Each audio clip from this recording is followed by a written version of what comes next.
হরিদেবপুর গণধর্ষণ কাণ্ডে মূল অভিযুক্ত দেবাংশু বিশ্বাস অবশেষে পুলিশের জালে। উত্তরপ্রদেশ থেকে তাকে গ্রেফতার করল পুলিশ। প্রায় 2 সপ্তাহ পর গ্রেফতার মূল অভিযুক্ত দেবাংশু বিশ্বাস। গত 5ই সেপ্টেম্বর রিজেন্ট কলোনিতে জন্মদিনের পার্টিতে ডেকে তরুণীকে গণধর্ষণের অভিযোগ ওঠে। আর এই ঘটনার 5 দিন পর বর্ধমান স্টেশন থেকে চন্দন মালিককে গ্রেফতার করে পুলিশ। কিন্তু ঘটনার পর থেকেই পলাতক ছিল মূল অভিযুক্ত দেবাংশু বিশ্বাস। অবশেষে উত্তরপ্রদেশ হয়ে দিল্লিতে পালায় অভিযুক্ত দেবাংশু। দিল্লির বিভিন্ন মেসে গা ঢাকা দিয়েছিল দেবাংশু, এমনকি মোবাইল ফোনও ব্যবহার করছিল না সে। জ্বর, সর্দি, কাশি থেকে খিঁচুনির মতো উপসর্গ, আর সেই থেকে প্রাণঘাতী রোগ ছড়াচ্ছে কেরলে, যার পোশাকি নাম প্রাইমারি অ্যামিওবিক মেনিঙ্গোএনসেফ্যালাইটিস। মস্তিষ্কে সরাসরি আঘাত হানার ফলে অনেকেই এগে ব্রেন ইটিং অ্যামিবাও বলে থাকেন। তবে কি এই রোগ, কেনই বা চিন্তার, কি বলছেন চিকিৎসকরা? জ্বর, সর্দি, কাশি, খিঁচুনি কিংবা অসংলগ্ন আচরণ, এসব উপসর্গ দেখেও সাধারণ রোগ ভেবে উড়িয়ে দিচ্ছেন? সাবধান হন, আপনার শরীরে বাসা বাঁধেনি তো সর্বনাশা ঘিলুখেকো অ্যামিবা? কেরলে ইতিমধ্যে এই রোগে মৃত্যু হয়েছে 19 জনের, যার পোশাকি নাম প্রাইমারি অ্যামিওবিক মেনিঙ্গোএনসেফ্যালাইটিস। এর জন্য দায়ী নাইগ্লেরিয়া ফাউলেরি নামে একটি প্যারাসাইট। সারা বিশ্বে গত কয়েক বছরে এই রোগে আক্রান্তের সংখ্যা ছিল মাত্র 500। তবে উদ্বেগের বিষয় হলো গত 1.5 বছরে শুধু কেরলেই আক্রান্তের সংখ্যা হয়েছে 120 জন, যার মধ্যে চলতি বছরে আক্রান্তের সংখ্যা 69, যার মধ্যে মারা গেছেন 19 জন। মৃতদের মধ্যে যেমন 3 মাস বয়সী শিশু আছে, তেমনি রয়েছেন 52 বছরের ব্যক্তিও। 1 সেপ্টেম্বর কেরলের কোজিকোর গভর্নমেন্ট মেডিকেল কলেজে মৃত্যু হয় এক শিশু, এক মহিলার। অর্থাৎ সব বয়সের মানুষই এই রোগে সংক্রমিত হতে পারেন। আমরা বিভিন্ন 2-3টি কলেজের এই ধরনের ডাক্তারবাবুরা মিলে এবং SSKM ট্রপিক্যাল মিলে আমরা কিন্তু একটা ককটেল রেজিম ঠিক করে সেই মতো এগিয়ে সবাইকে সেটাই চিকিৎসা করছি, এবং সেটা আরও কয়েকটা কলেজেও এগুলো ফলো করা হচ্ছে। তাতে আমাদের এরকম 30% ডেথ এবং 70% সার্ভাইভাল হচ্ছে। বিশেষজ্ঞরা বলছেন এই অ্যামিবা কোনোভাবে নাক বা মুখ দিয়ে ঢুকে সোজা মস্তিষ্কে চলে যায়, তারপর মস্তিষ্কের টিস্যু কুড়ে কুড়ে খেতে শুরু করে, ফলে সেন্ট্রাল নার্ভাস সিস্টেমে মারাত্মক প্রভাব পড়ে। মস্তিষ্ক নিষ্ক্রিয় হবার 5 থেকে 10 দিনের মধ্যে শারীরিক অবস্থার অবনতি শুরু হয়। উপসর্গ হিসেবে দেখা দেয় জ্বর, মাথা ব্যথা, বমি থেকে খিঁচুনি। আক্রান্ত ব্যক্তি অসংলগ্ন আচরণ করতে থাকেন ও চেতনা হারান, যাকে চিকিৎসকেরা বলেন প্রাইমারি মেনিঙ্গোএনসেফ্যালাইটিস। সূত্রের খবর, কেরলে পরিস্থিতি সামাল দিতে বেশ কিছু পদক্ষেপ নেওয়া হয়েছে। স্ট্যান্ডার্ড গাইডলাইন তৈরির পাশাপাশি বিদেশ থেকে ওষুধ আনানো হয়েছে। মিল্টেফসিন ও অ্যামফোটেরিসিন বি নামে 2টি ওষুধ ব্যবহার করে সেখানে মৃত্যুর হার 90% থেকে কমিয়ে 24% আনা হয়েছে। তবে কেরলের সংক্রমণ নিয়ে রাজ্যেও বেশ খানিকটা উদ্বেগ ছড়িয়েছে। কলকাতায় প্রথমবার 2015 সালে এই রোগের হদিশ পাওয়া যায়। সেবার একজনের মৃত্যুও হয় এই রোগে। এরপর 2023 সালেও কলকাতায় এই রোগে আক্রান্ত 2 জনের হদিশ পাওয়া গেছিল। সূত্রের খবর, গত বছর থেকে এই বছরের মধ্যে ইনস্টিটিউট অফ নিউরোসায়েন্সেসে এই রোগ নিয়ে মোট 14 জন ভর্তি হয়েছেন। তার মধ্যে মৃত্যু হয়েছে 9 জনের, সেরে উঠেছেন 5 জন। এর পাশাপাশি গত বছর SSKM-এও অ্যামিবা আক্রান্তের হদিশ পাওয়া গেছিল। 14 জনের মধ্যে আমার মনে হয় অ্যাট প্রেজেন্ট 6 জন, হয়তো 5 জন ডেফিনেটলি বেঁচে আছে। 6% লস টু ফলো আপ নেই, কিন্তু বাকি জনকে আমরা সেভ করতে পারিনি। কেরলের পর এরাজ্যে নতুন করে এই রোগের কোনো খবর না এলেও এখনো পর্যন্ত কেরলের পরিস্থিতির দিকে নজর রাখছে স্বাস্থ্য ভবন। ঝিলম করঞ্জাই, সন্দীপ সরকার ও অনির্বাণ বিশ্বাসের রিপোর্ট, এবিপি আনন্দ। ঘিলুখেকো অ্যামিবা নিয়ে উদ্বেগের মাঝে এবার নতুন আতঙ্ক রেসপিরেটরি সিনশিয়াল ভাইরাস। শিশুদের মধ্যে বাড়ছে এই আক্রান্ত হওয়ার সংখ্যা। বিভিন্ন সরকারি ও বেসরকারি হাসপাতালে ক্রমেই বাড়ছে আক্রান্ত শিশুদের সংখ্যা।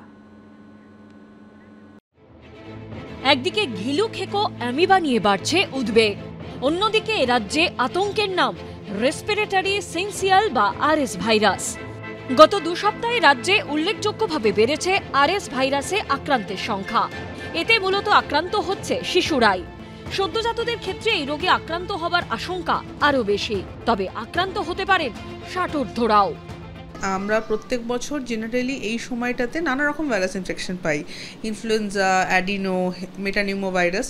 বাট এই বছর যেটা পার্টিকুলারলি দেখছি, এই সময়টা কিন্তু এত তাড়াতাড়ি যে পুজো আসছে, এই সময়টা কিন্তু এতটা আমরা পাই না।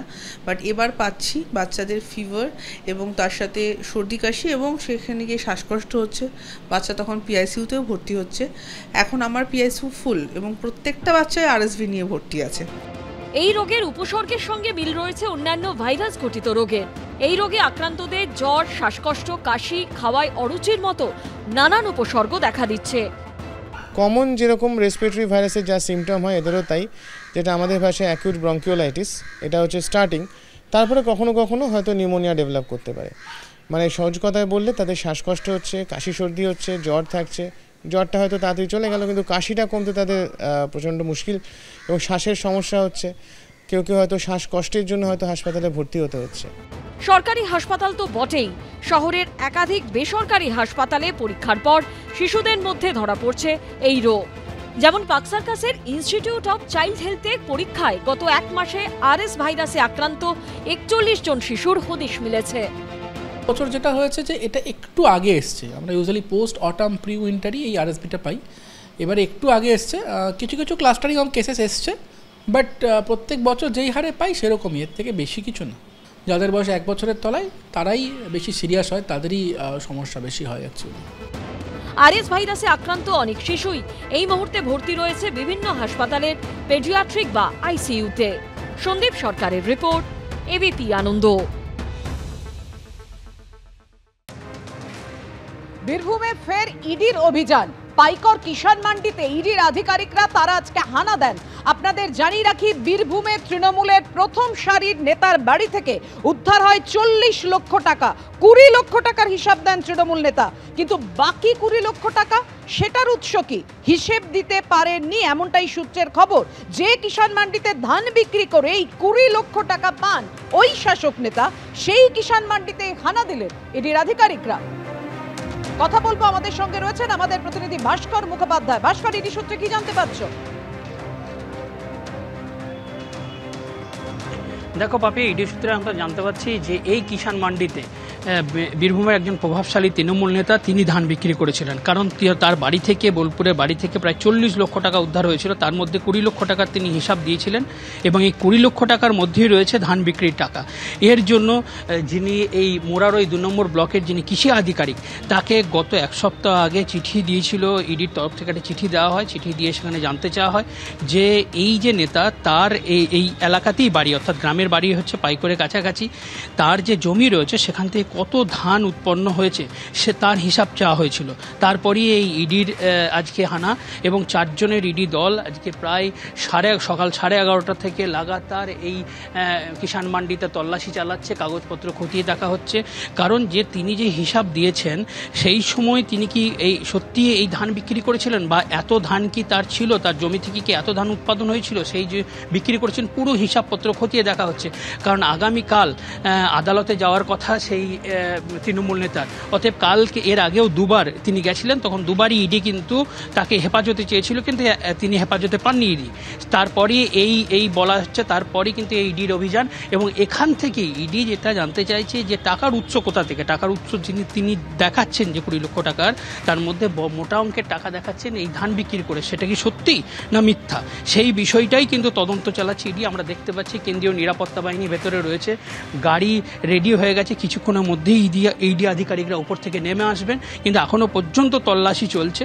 এবং এই খুব গুরুত্বপূর্ণ বিষয়, কারণ এর আগে আমরা দেখেছি যে বীরভূমের একাধিক কিষাণ মান্ডিতে ইডি হানা দিয়েছিল, এবং তখনও কিন্তু এই যে প্রচুর পরিমাণ টাকা, বেআইনি টাকা শাসক দলের বিভিন্ন নেতাদের, সেই সব টাকা কিন্তু সাইফন হয়েছিল এই কিষাণ মান্ডি দিয়েই, এবং ধান বিক্রির মাধ্যমে দেখানো হয়েছিল সেই বিপুল পরিমাণ টাকা কিভাবে তারা কালো টাকাকে সাদা করেছেন।